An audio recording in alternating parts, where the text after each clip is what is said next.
जय श्री सीताराम। सद्गुरुदेव के चरणों में वंदन करते हुए शुरू करते हैं आज का सत्संग। लेखक परम पूजनीय प्रातः स्मरणीय श्रद्धेय स्वामी राम सुखदास जी महाराज। त्याग एवं वैराग्य की मूर्ति स्वामी जी महाराज की वसीयत साधकों के लिए आदर्श एवं अनुकरणीय है।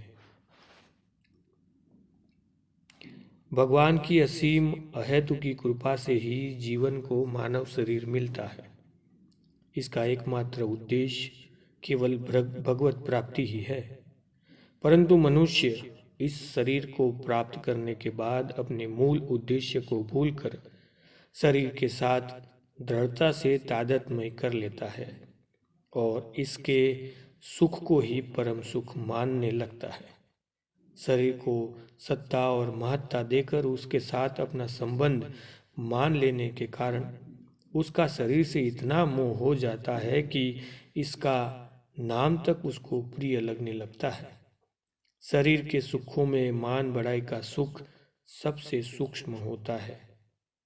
इसकी प्राप्ति के लिए वह झूठ, कपट, बेईमानी आदि दुर्गुण दुराचार भी करने लग जाता है। शरीर के नाम में प्रियता होने से उसमें दूसरों से अपनी प्रशंसा स्तुति की चाहना रहती है।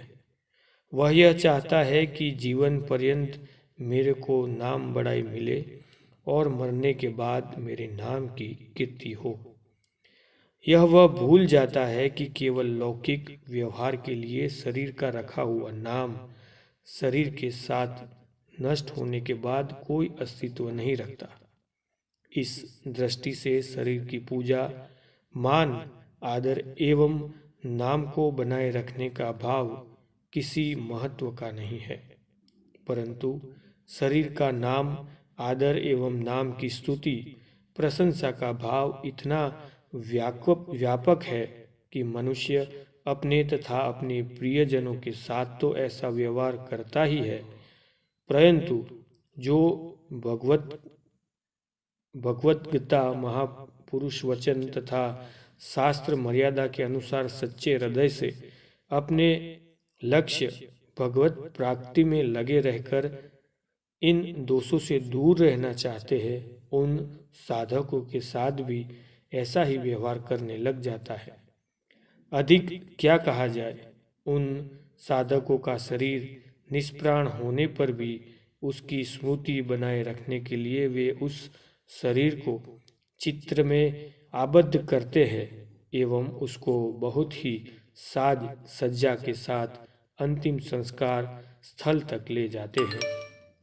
विनाशी नाम को अविनाशी बनाने के प्रयास में वे उस संस्कार स्थल पर छतरी, चबूतरा या मकान, स्मारक आदि बनवा देते हैं। इसके सिवाय उनके शरीर से संबंधित एक पक्षीय घटनाओं को बढ़ा चढ़ाकर उनको जीवनी, संस्मरण आदि के रूप में लिखते और प्रकाशित करवाते हैं।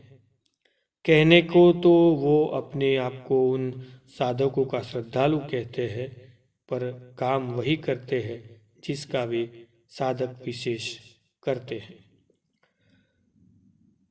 श्रद्धा तत्व अविनाशी है, अतः उन साधकों के अविनाशी सिद्धांतों तथा वचनों पर ही श्रद्धा होनी चाहिए, न कि विनाशी देह या नाम में।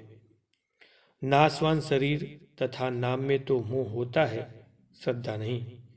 परंतु जब मोह ही श्रद्धा का रूप धारण कर लेता है तभी ये अनर्थ होता है। अतः भगवान के शाश्वत, दिव्य, अलौकिक श्री विग्रह की पूजा तथा उनके अविनाशी नाम की स्मृति को छोड़कर इस नाशवान शरीर तथा नामों को महत्व देने से न केवल अपना जीवन ही निरर्थक होता है, परंतु अपने साथ महान धोखा भी होता है। वास्तविक दृष्टि से देखा जाए तो शरीर मल मूत्र बनाने की एक मशीन ही है। इसको उत्तम से उत्तम भोजन या भगवान का प्रसाद खिला दो तो वह मल बनकर निकल जाएगा तथा उत्तम से उत्तम पेय या गंगा जल पिला दो तो वह मूत्र बनकर निकल जाएगा। अब तक जब तक प्राण है तब तक तो शरीर मल मूत्र बनाने की मशीन है और प्राण निकल जाने पर वह मुर्दा है जिसको छू लेने पर स्नान करना पड़ता है। वास्तव में यह शरीर प्रतिक्षण ही मर रहा है, मुर्दा बन रहा है। इसमें तो जो वास्तविक तत्व चेतन है उसका चित्र तो लिया ही नहीं जा सकता। चित्र लिया जाता है उस शरीर का जो प्रतिक्षण नष्ट हो रहा है। इसलिए चित्र लेने के बाद शरीर भी वैसा ही रहता है जैसा चित्र लेते समय था। इसलिए चित्र की पूजा तो असत की पूजा हुई। चित्र में विचित्र शरीर निष्प्राण रहता है, अतः हाड़ मांस अपवित्र शरीर का चित्र तो मुर्दे का भी मुर्दा हुआ। हम अपनी मान्यता से जिस पुरुषों को महात्मा कहते हैं वह अपने शरीर से सर्वथा संबंध विच्छेद हो जाने से ही महात्मा है, ना कि संबंध रहने के कारण। शरीर को तो वे मल के समान समझते हैं, अतः महात्मा के कहे जाने वाला शरीर का आदर करना मल का आदर करना हुआ। क्या यह उचित है? यदि कोई कहे कि जैसे भगवान के चित्र की पूजा आदि होती है वैसे ही महात्मा के चित्र की भी पूजा आदि की जाए तो क्या आपत्ति है? तो यह कहना भी उचित नहीं है, कारण कि भगवान का शरीर चिन्मय एवं अविनाशी है, जबकि महात्मा का कहा जाने वाला शरीर पाश्चात्य भोगित होने के कारण जड़ एवं विनाशी होता है। भगवान सर्वव्यापी है, अतः वे चित्र में भी है, परंतु महात्मा सर्वव्यापकता शरीर से अलग भगवान की सर्वव्यापकता के ही अंतर्गत होती है। एक भगवान के अंतर्गत समस्त महात्मा है, अतः भगवान की पूजा के अंतर्गत सभी महात्माओं की पूजा स्वतः हो ही जाती है। यदि महात्माओं के हाड़ मांस में शरीर को ही तथा उनके चित्रों की पूजा होने लगे तो इससे पुरुषोत्तम भगवान की ही पूजा में बाधा पहुंचेगी, जो महात्माओं के सिद्धांत से सर्वदा विपरीत है।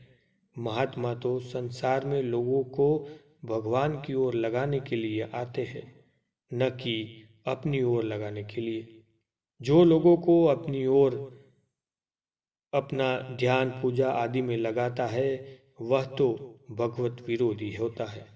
वास्तव में महात्मा कभी शरीर में सीमित होता ही नहीं। वास्तविक जीवनी या चरित्र वही होता है जो सर्वोपयोगी हो, अर्थात जीवन की अच्छी बुरी सब बातों का यथार्थ रूप में वर्णन हो। अपने जीवन की समस्त घटनाओं को यथार्थ रूप से मनुष्य स्वयं ही जान सकता है। दूसरा मनुष्य तो उसकी बाहरी क्रियाओं को देखकर अपनी बुद्धि के अनुसार उसके बारे में अनुमान मात्र कर सकते हैं, जो प्रायः यथार्थ नहीं होता। आजकल जो जीवनी लिखी जाती है उसमें दोषों को छिपाकर गुणों का ही मिथ्या रूप से अधिक वर्णन करने के कारण वो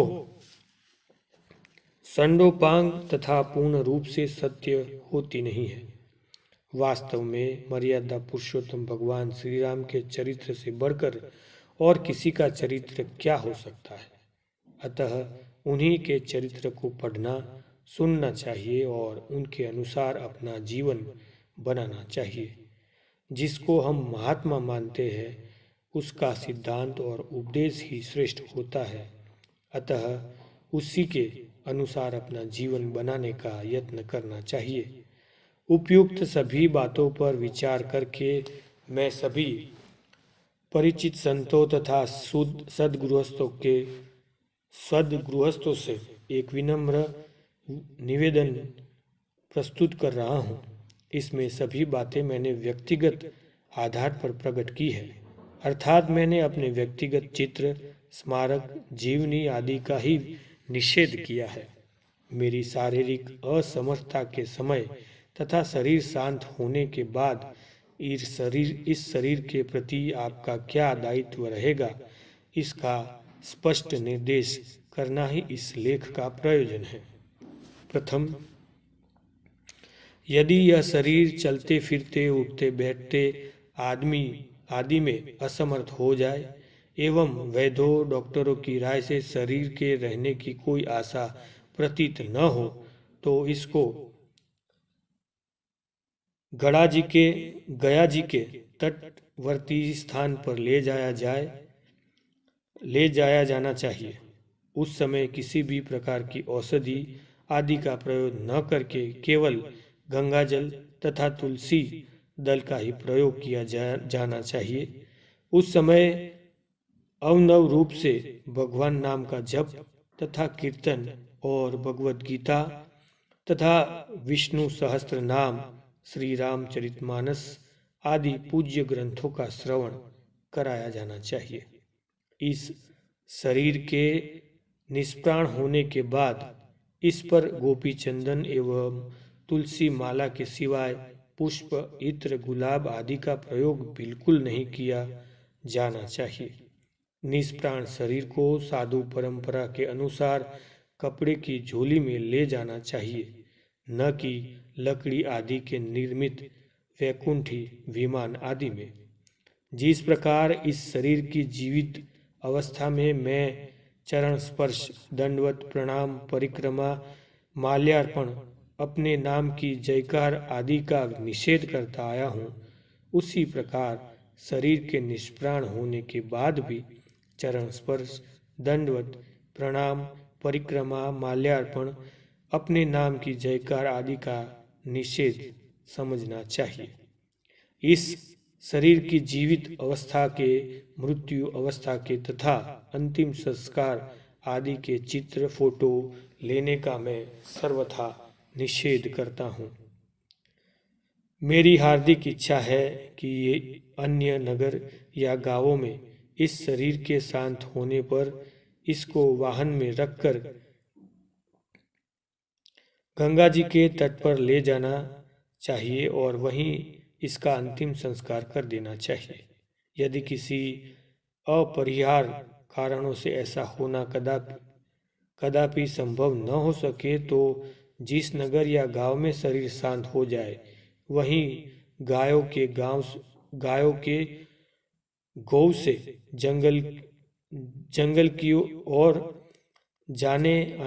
आने जाने के मार्ग में अथवा नगर या गांव से बाहर जहां गाय विश्राम आदि किया करती है, वहां इस शरीर का सूर्य की साक्षी में अंतिम संस्कार कर दिया जाए। इस शरीर के शांत होने पर किसी की प्रतीक्षा नहीं करनी चाहिए। अंतिम संस्कार पर्यंत केवल भजन, कीर्तन, भगवत जप आदि ही होने चाहिए और अत्यंत सादगी के साथ अंतिम संस्कार करना चाहिए। अंतिम संस्कार के समय इस शरीर की दैनिक उपयोगी सामग्री जैसे कि कपड़े, खड़ाव, जूते आदि को भी इस शरीर के साथ ही जला देना चाहिए तथा अवशिष्ट सामग्री, पुस्तकें, कमंडलों आदि को पूजा में अथवा स्मृति के रूप में बिल्कुल नहीं रखना चाहिए, परंतु उनका भी सामान्यतः उपयोग करते रहना चाहिए। जिस स्थान पर इस शरीर का अंतिम संस्कार किया जाए वहाँ मेरी स्मृति के रूप में कुछ भी नहीं बनना चाहिए। यहाँ तक कि उस स्थान पर केवल पत्थर आदि को रखने का भी मैं निषेध करता हूँ। अंतिम संस्कार से पूर्ण वह स्थल जैसे उपेक्षित रहा है, इस शरीर के अंतिम संस्कार के बाद भी वह स्थल वैसे ही उपेक्षित रहना चाहिए। अंतिम संस्कार के बाद अस्थि आदि संपूर्ण अवशिष्ट सामग्री को गंगा जी में प्रवाहित कर देना चाहिए। मेरी स्मृति के रूप में कहीं भी गौशाला, पाठशाला, चिकित्सालय आदि सेवार्थ संस्थाएं नहीं बनानी चाहिए। अपने जीवन काल में भी मैंने अपने लिए कभी कहीं किसी मकान आदि का निर्माण नहीं कराया है और इसके लिए किसी को प्रेरणा भी नहीं की है। यदि कोई व्यक्ति कहीं भी किसी मकान आदि को मेरे द्वारा अथवा मेरी प्रेरणा से निर्मित बताए तो उसको सर्वथा मिथ्या समझना चाहिए। इस शरीर के शांत होने के बाद सत्रहवी मेला या महोत्सव आदि बिल्कुल नहीं करना चाहिए और इन दिनों में किसी प्रकार की कोई मिठाई आदि भी नहीं करनी चाहिए। साधु संत जिस प्रकार जब तक मेरे सामने भिक्षा लाते रहे उसी प्रकार लाते रहना चाहिए।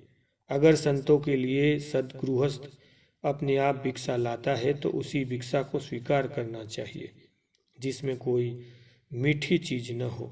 अगर कोई साधु या गृहस्थ बाहर से आ जाए तो उसकी भोजन व्यवस्था में मिठाई बिल्कुल नहीं बनानी चाहिए, परंतु उनके लिए भी साधारण भोजन ही बनना चाहिए।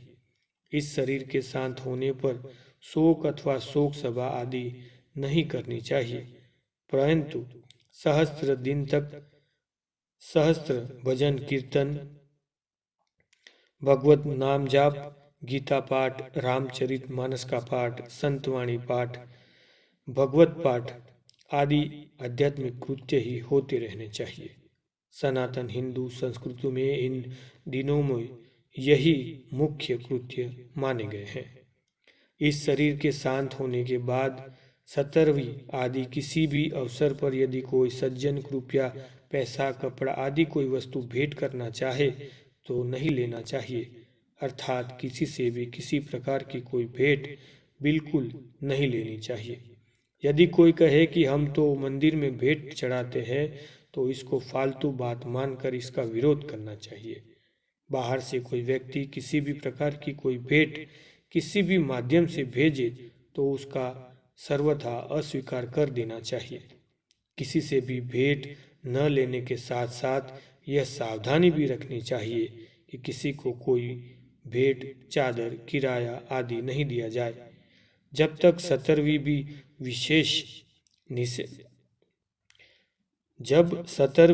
निशेष है तो फिर बरसी, वार्षिक तिथि आदि का भी निषेध समझना चाहिए।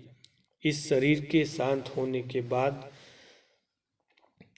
शरीर से संबंधित घटनाओं को जीवनी, स्मारिका, संस्मरण आदि किसी भी रूप में प्रकाशित नहीं किया जाना चाहिए।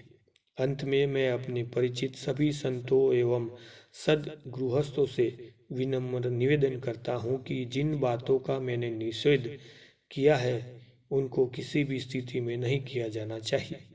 इस शरीर के शांत होने पर इन निर्देशों को विपरीत आचरण करके तथा किसी प्रकार का विवाद, विरोध, मतभेद, झगड़ा, वितांडवाद आदि अवांछनीय स्थिति उत्पन्न करके अपने को अपराध एवं पाप का भागी नहीं बनाए, परंतु अत्यंत धैर्य, प्रेम, सरलता एवं पारस्परिक विश्वास, निश्चल व्यवहार के साथ पूर्वोक्त निर्देशों का पालन करते हुए भगवान नाम कीर्तन पूर्वक अंतिम संस्कार कर देना चाहिए। जब और जहाँ भी ऐसा संयोग हो, इस शरीर के संबंध में दिए गए निर्देशों का पालन वहाँ उपस्थित प्रत्येक संबंधित व्यक्ति को करना चाहिए। मेरे जीवन काल में मेरे द्वारा शरीर से, वाणी से, मन से, जाने में अनजाने में किसी को भी किसी प्रकार का कष्ट पहुंचा हो तो मैं उन सभी से विनम्र हृदय से करबद्ध क्षमा मांगता हूँ। आशा है सभी उदारतापूर्वक मेरे को क्षमा प्रदान करेंगे। जय श्री सीताराम।